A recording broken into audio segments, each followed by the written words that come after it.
Dante, ano ba ang nag-udyok sa suspect para sumuko? Magandang gabi, June. Ayon sa National Bureau of Investigation, maaring o dahil may banta na sa buhay itong suspect na ito at sa katunayan, Sumuko sa National Bureau of Investigation o NBI ang isa sa mga suspect na nagsilbi umanong lookout sa pananambang kay Sheriff Agwak Mayor Ahmad Ampatuan noong January 25, 2026. Ayon sa NBI, pinangalanan din umano nito ang mastermind o nasa likod ng rocket-propelled attack. So meron kasing pangalawang van doon na nag-serve as lookout, kasamahan nila. So ito ang nakuha natin. So may personal knowledge siya. gayunman tumanggi ang kawanihan na Para na rin sa proteksyon ng suspect at ng kanyang pamilya. Meron tayong lead ngayon na malinaw, and I think we will bring to the folds of justice yung mga involved talaga rito.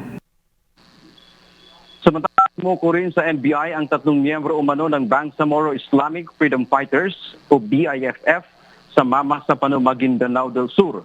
Konektado din ito sa teroristang grupo na Dawla Islamia. Ayon sa intelligence sources, humingi ang mga ito ng ligtas at neutral na paraan para sumuko dahil sa takot na posibleng paghihiganti mula sa mga natitirang elemento ng BIFF. Nagsagawa ng isang protective extraction operation upang matiyak ang kaligtasan ng mga ito.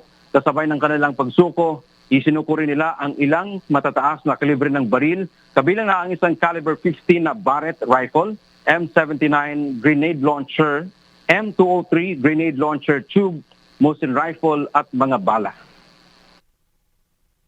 Sunod-sunod kasi yung operation sa area ng ating AFP, ng ating PNP. At the same time, yung constant rito na nangyayari. So medyo mataas ang pressure. In-express nila yung willingness na mag-surrender. Sabi pa ni NBI Director Melvin Matibag, ipoproseso nila na mapasailalim sa Witness Protection Program o WPP ang 3 kasama ang suspect sa pag-ambush kay alkalde o sa alkalde ng Sheriff Agwak. We will integrate them sa civil society. In fact, yung pagsuko nila together with the firearms na gamit-gamit nila doon sa pagiging membro nila nitong DI.